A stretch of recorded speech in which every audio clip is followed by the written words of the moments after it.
오늘 이 시간 우리에게 주시는 하나님의 말씀 마가복음 15장 33절에서 38절의 말씀이 되겠습니다.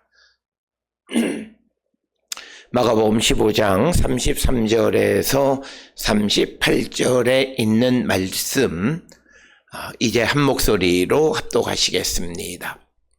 제6시가 되매 온 땅에 어둠이 임하여 제9시까지 계속하더니 제9시에 예수께서 크게 소리 지르시되 엘리 엘리 라마 사박다니 하시니 이를 번역하면 나의 하나님 나의 하나님 어찌하여 나를 버리셨나이까 하는 뜻이라.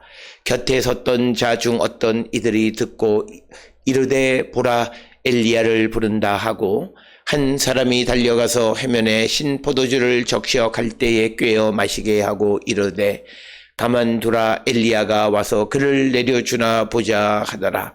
예수께서 큰 소리를 지르시고 숨지시니라. 이에 성소의 휘장이 위로부터 아래까지 찢어져 둘이 되니라. 아멘. 오늘 우리가 함께 읽은 마가복음 15장 33절로부터 38절까지의 말씀은 이제 예수님의 죽음과 예수님의 죽음의 현상 속에 나타나는 두 가지 자연적 현상에 대해서 오늘 우리에게 가르쳐 주고, 오늘 주시는 본문은 그것이 갖는 의미가 무엇인가 라고 하는 것을 우리가 함께 생각해 보아야 합니다. 특별히 이것은 우리가 예수 그리스도로 말미암아 시작되는 새로운 삶은 단순히 내가 그냥 예수를 믿는다라고 하는 그런 어떤 나의 신앙의 대상 정도만 바뀌는 그런 것이 아니라 지금까지 나를 지배해 왔던 모든 삶의 가치 체계와 믿음의 체계가 바뀌는 것이다라고 하는 것을 상징적으로 보여주는 것이 오늘 주시는 마가복음 15장 33절로 38절의 말씀이 되겠습니다. 특별히 33절로부터 38절에 일어난 예수님의 죽음의 순간부터 죽은 후에 나타난 현상의 가장 첫 번째는 33절에 제6시가 되매 온 땅에 어둠이 임하여 제9시까지 계속되어졌다라고 하는 겁니다. 즉 우리로 이야기하면 정오부터 시작해서 오후 3시까지 온 땅에 어둠이 임했다라고 하는 것입니다. 그렇다면 이 어둠이 임했다라고 하는 것이 무엇을 의미하는가라고 하는 겁니다. 특별히 이 유대인들은 의의 태양이신 예수 그리스도를 죽이기 위해서 혈안이 되어져서 결국 그들이 예수님을 십자가에 매달게 했습니다. 즉 태양을 내리고 이 땅에 어둠이 비치게 했다라고 하는 것입니다. 따라서 어둠이 짙게 드리워졌다라고 하는 것은 이것은 그리스도께서 이제 우리의 죄를 위해서 희생 제물이 되어서 이제 3일간 죽음의 세계로 들어가시는 것, 그것을 우리에게 상징적으로 보여주는 것이 되겠습니다. 따라서 우리가 오늘 이 어둠의 시간 속에는 이제 예수 그리스도께서 3일 동안 죽음의 세계에 머물러 계시다가 이제 부활하실 때까지 악의 세력이 우리를 지배하게 되어지는 그런 것들을 상징하는 것이 되겠습니다. 즉 예수 그리스도를 거부하고 예수 그리스도를 거부하고 예수 그리스도를 죽임으로 말미암아 우리의 곁을 떠나게 되어지면 우리에게는 흑암이 어두움이 몰려올 수밖에 없다라고 하는 것, 우리의 삶은 결코 빛된 삶이 되어질 수 없다라고 하는 것을 상징적으로 가르쳐주는 말씀이 오늘 주시는 본문의 말씀이고, 이것과 같은 누가복음 23장 44절에서는 해가 빛을 잃었다 이렇게 표현하고 있습니다. 즉 빛으로 대변되어지는 하나님, 진리, 의 이런 긍정적 생각과 반대되어지는 어둠의 세력에서 예수 그리스도가 십자가에 달려 돌아가심으로 말미암아 일시적으로 악의 세력이 지배하는 그런 세상이 되어졌음을 우리에게 보여주는 것이고, 시간적으로도 보면 6시에서 9시라고 하는 3시간 동안이라고 하는 것은 상징적으로 3일 동안의 어둠, 죽음의 세상 속에 세계로 내려가셨다가 부활하실 때까지 이 땅에 어둠이 임하게 됨을 우리에게 가르쳐주는 말씀이 되겠습니다. 오늘 주시는 33절에서 온 땅에 어둠이 임하여 라고 하는 것에 대해서 많은 주석가들 중 일부는 온 땅이 온 세상이다 이렇게 이야기하는 사람들도 있지만, 그러나 대부분의 주석가들은 이 온 땅은 유대 땅 전체에 어둠이 임했다라고 하는 것에 대해서 설명합니다. 특별히 오늘 주시는 본문의 말씀에서 낮 시간에 정오부터 오후 3시 사이에 태양이 가장 뜨거울 때에 빛을 잃고 어둠이 되어지는 그 현상을 어떻게 설명할 수 있을까라고 하는 겁니다. 자연적인 현상에서는 그것이 일어날 수가 없습니다. 특별히 지금의 때가 6월절 보름 시기에는 일식이 발생할 수가 없습니다. 그렇지만 혹시나 이때에 폭풍먼지, 시로코라고 하는 폭풍먼지나 어떤 짙은 구름이 덮였을 가능성, 그런데 그런 가능성은 매우 낮은 것으로, 이것은 결국 하나님께서 예수 그리스도를 보내셨지만 예수 그리스도를 거절하고 이제 죽음으로 몰아감으로 말미암아 주님이 계시지 않는 동안에 이 세상이 어둠의 지배 속에 살아가게 됨을 우리에게 상징적으로 보여주는 그런 말씀이 되겠습니다. 따라서 오늘 주시는 본문의 말씀에 우리가 예수를 부인하고 예수 그리스도를 십자가에 못 박게 되어지면 우리의 인생은 어둠이 깊게 깃들여지고 우리는 어둠 속에 살아가는 자가 될 수밖에 없다라고 하는 것을 상징적으로 보여주는 말씀으로, 우리의 삶이 빛된 삶을 살아가고 의미 있고 보람 있는 삶을 살아가려면 적어도 예수 그리스도를 영접하고 주님 안에 살아가는 자가 되어야 그것이 정말 빛된 삶을 살아갈 수 있다라고 하는 것입니다. 그래서 우리 자신의 개인뿐만 아니라 가정도 마찬가지고 교회도 마찬가지고 국가도 마찬가지고 온 세상도 예수 그리스도에 대한 믿음이 더 돈독하게 세워질 때 온 세상에 희망이 있습니다. 그러나 그들이 예수 그리스도를 거절하고 자신의 육신의 즐거움만을 위해서 살아가는 자들이 될 때 결국 온 세상에는 어둠이 깊게 깃들일 수밖에 없음을 우리에게 가르쳐 줍니다. 이제 예수 그리스도가 우리를 떠나시면 이 세상은 어둠의 세상이 되어진다.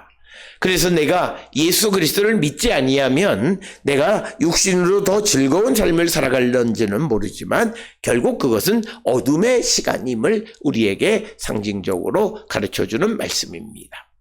오늘 우리가 살고 있는 요즘 세상의 가장 큰 이슈 중 하나는 무엇보다도 환경의 문제입니다. 기후온난화 이런 것들이고, 지금 우리가 겪고 있는 이런 폭염이나 이런 것들도 기후온난화와 밀접한 관련이 있습니다.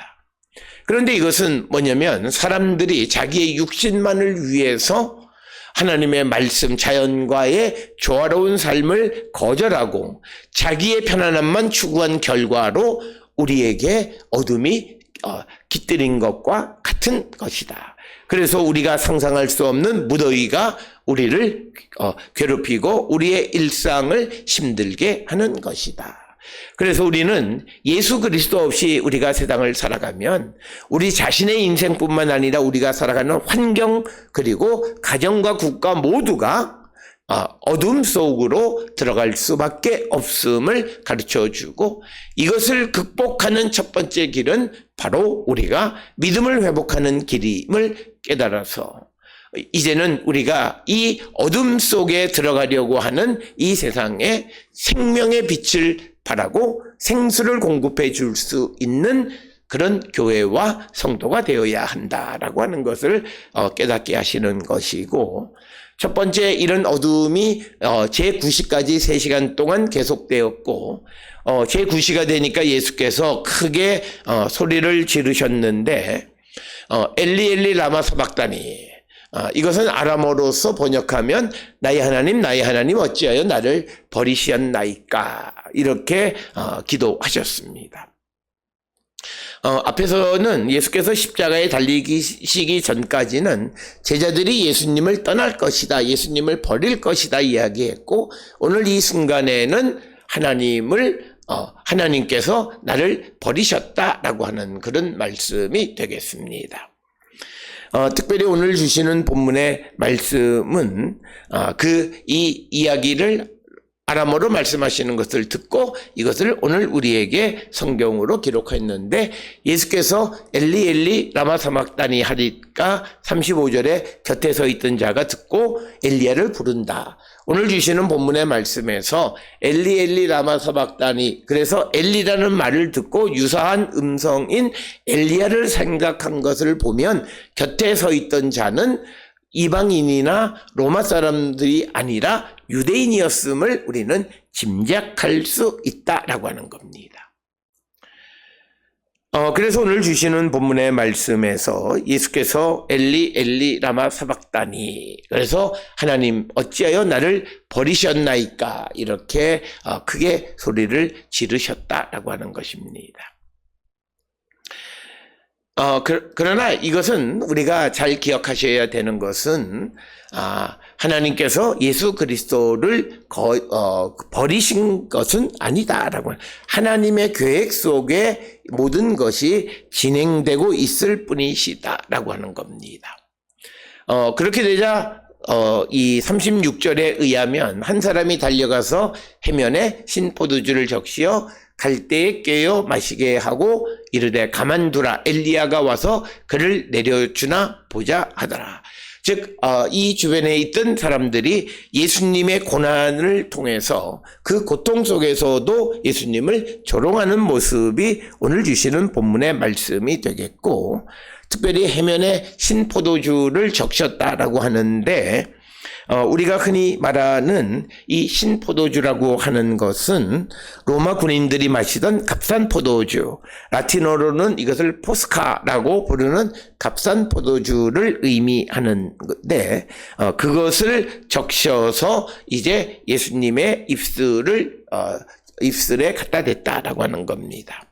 특별히 우리가 구약성경의 민수기 6장 13절이나 또는 룻기 2장 14절 등에 보면 포도주가 사람의 기력을 회복하는 역할을 하는 것을 우리가 볼 수 있습니다. 그리고 특별히 이 시대의 그리스 로마 시대의 군인이나 일꾼들이 신포도주를 마시는 것은 갈증을 해소하는데 물보다 탁월하면서도 값이 쌌기 때문에 그것을 마시는 관습. 그래서 예수님에게도 신포도주를 해면에 적셔서 그 갈대에 꿰어서 예수님이 마시게 했다라고 하는 것입니다. 그런 상황 속에서 주변에 있는 사람들이 가만두라, 엘리야가 와서 그를 내려주나 보자. 그러니까 예수님에게 신포도주를 적셔서 입술에 적시는 것조차도 방해하는 겁니다. 그래서 그들은 이제 비아냥거리기를 엘리야가 와서 그를 내려주나 보자, 이렇게 이야기하는 것이 되겠고, 그러면서 37절에 이제 예수께서 큰 소리를 지르시고 숨지셨다라고 하는 거예요. 그렇게 되자 예수님이 숨지시면서 나타나는 현상은 성소의 휘장이 위로부터 아래까지 찢어졌다라고 하는 것입니다. 성전 휘장이 찢어진 것은, 이것은 위서부터 아래로 찢어졌다는 것은 하나님에 의해서 찢겼다는 거죠. 만약 사람이 성전의 휘장을 찢으면 밑에서부터 위로 찢어 올라가야 되는데, 위에서부터 아래로라고 하는 표현은 하나님께서 이 성전의 휘장을 찢으셨다라고 하는 겁니다. 이것이 갖는 상징은 이제 고대 이 유대인들이 가장 중요하게 생각했던 성소의 휘장이 제거되어진다는 것은 구약시대 때의 그런 종교 제도가 이제 무너지고 그것이 파괴된다라고 하는 상징일 뿐만 아니라 모든 믿는 기독교인들, 예수를 믿는 사람들에게 위로를 전하는 말씀이고, 예수의 피로 새로운 살아있는 그런 길이 열렸다라고 하는 것을 우리에게 보여줍니다. 그래서 한마디로 성소의 휘장이 위로부터 아래로 찢어졌다는 것은 하나님께서 옛 것을 파괴시키고 새 길을 열렸다는 거죠. 과거에 막혀있던 성소가 이제는 열려서 새로운 생명의 길이 열렸다라고 하는 것을 우리에게 보여주는 겁니다. 따라서 우리가 예수 그리스도를 믿고 내가 새로운 그리스도인이 되어졌다라고 하는 것은 이제 지금까지 나를 지배했던 모든 삶의 방식과 그런 시스템 이런 것들이 끝나고 새로운 그런 세상이 열리는 것을 상징한다라고 하는 것을 우리는 잊어서는 안 됩니다. 따라서 우리가 그저 교회에 간다라고 하는 것이 주일날 예배에 참석하는 정도로 그치는 것이 아니라 내 삶의 근본적인 변화, 성서의 휘장이 찢겨서 과거 나를 지배했던 그런 종교 제도가 무너지고 이제 우리에게 하나님께로 나가는 새로운 길이 활짝 열렸다라고 하는 그런 상징적 의미가 있습니다. 우리가 잘 알다시피 성소의 휘장은 막혀 있어서 대제사장이 1년에 한 차례만 들어갈 수 있고 그 안에 법궤가 안치되어져 있는 곳입니다. 그러나 이제는 그 휘장이 찢겨서 누구나 하나님에게로 다가설 수 있는 길이 열렸다라고, 새로운 길이 열렸다는 겁니다. 그래서 이 성소의 휘장이 찢긴 것은 내가 하나님에게 다가설 수 있는 길이 열린 것, 이것이 우리의 믿음의 출발이고, 그렇기 때문에 우리는 하나님께로 가까이 다가서는 삶을 살기로 결단하는 것이, 그것이 우리가 새로운 믿음의 삶, 새로운 피조물의 삶이다. 단지 우리가 주일날 예배에 가는 것뿐만 그것으로 그치고 내가 살아왔던 삶의 가치관이나 나를 지배했던 모든 어떤 시스템들을 그대로 가지고 있으면서 신앙생활을 하면 그에게는 정말 성소의 휘장이 찢기지 않았다는 거죠. 아직도 옛 체제의 지배 아래 살아가는 자들, 특별히 우리가 예수 그리스도를 믿음에도 불구하고 내 삶에 어떤 새로운 변화나 놀라운 역사가 나타나지 않는 가장 큰 이유 중 하나는 나에게 있어서 과거의 옛것이 찢어지지 않았기 때문이에요. 옛것이 내게서 파괴되지 않았어요. 옛것이 지나가지 않았어요. 새로운 피조물로 새로운 생명의 길이 열리고 그 길을 걸어가는 삶을 예수께서 우리에게 열어주셨는데 그 길을 걸어가지 않기 때문에 우리에게는 새로운 변화가 없다. 그래서 예수님의 십자가의 죽음은 우리에게 옛 질서를 끝내고 새로운 생명의 길을 열어주는 놀라운 사건이다라고 하는 것을 우리가 기억하셔서 무엇보다도 우리 모든 성도들은 이제 우리에게 열려진 이 새로운 길을 향해서 나가는 자들이 되어야 한다. 그래서 예수 그리스도의 십자가 보혈을 힘입어서 십자가에 달려 돌아가심으로 우리에게 열려진 이 새 길을, 이 새로운 가치를 소중히 여기고 그 길을 걸어가기로 결단하는 자들이 되어야 한다라고 하는 거예요. 그래서 히브리서 10장 19절에서는 예수의 피를 힘입어 성소에 들어갈 담력을 얻었다. 예수의 피를 힘입어 우리가 성소의 휘장이 찢김으로 성소에 들어갈 수 있게 되어졌다라고 히브리서 10장 19절에 말씀하고 있습니다. 우리가 성소에 들어간다라고 하는 것은 하나님에게로 가까이 간다는 거고, 내가 하나님 안에 주님이 내 안에 계신다라고 하는 삶을 나타내는 겁니다. 따라서 우리가 성소의 휘장이 찢겨진 사람은 나를 지배하고 내가 주님 안에, 주님이 내 안에 계심으로 내 삶이 온전히 주님의 지배 아래, 통치 아래 성령의 인도하심을 따라 살아가는 자가 되는 것을 의미합니다. 따라서 오늘 주시는 본문의 말씀, 예수께서 이제 십자가에 달리시고 고통을 받으시는 그 정오로부터 오후 3시까지 어둠이 짙었고, 예수님이 십자가에서 숨을 거두시자 성소의 휘장이 찢어진 이 두 가지, 예수를 거절함으로 말미암아 어둠이 짙어졌고, 예수님 부활하실 때까지 이 세상은 어둠의 지배를 받게 되어지는 것이고, 그러나 예수께서 이제 십자가에 달려 돌아가심으로 우리에게 새로운 생명의 길을 열어주신 것이다. 따라서 우리가 예수를 믿고 영접하고 그 새로운 길을 걸어갈 때 우리는 우리에게 새로운 가능성이 열림을 우리에게 가르쳐주는 말씀이 되겠습니다. 오늘 우리가 세상을 살아가는데 그저 예수를 믿냐 안 믿냐, 내가 예수를 거절했다 아니다라고 하는 그런 단순한 정도가 아니라 내 삶이 어둠 속이냐, 내가 살아가는 환경이 어둠 속에 사느냐, 빛 가운데 거하느냐, 내가 하나님께로 가까이 가는 삶을 사느냐, 아니면 사망을 향해 가는 삶을 사느냐, 이 결정은 이 땅에 우리를 구원하기 위해서 오신 예수 그리스도를 영접하느냐의 여부이고, 예수를 영접하는 것은 옛 질서가 깨지고 새로운 질서, 주님 안에서 새로운 가치관을 갖고 살아가는 것을 상징하는 것이 오늘 주시는 본문의 말씀이 되겠습니다. 예수 그리스도의 십자가를 믿음으로 우리에게 열려진 새로운 가능성, 주께로 향하는 이 길을 걸어가는 우리 모든 성도들이 되어서 하나님 주시는 은혜 가운데 사는 거룩한 백성들이 될 수 있기를 주의 이름으로 축원합니다.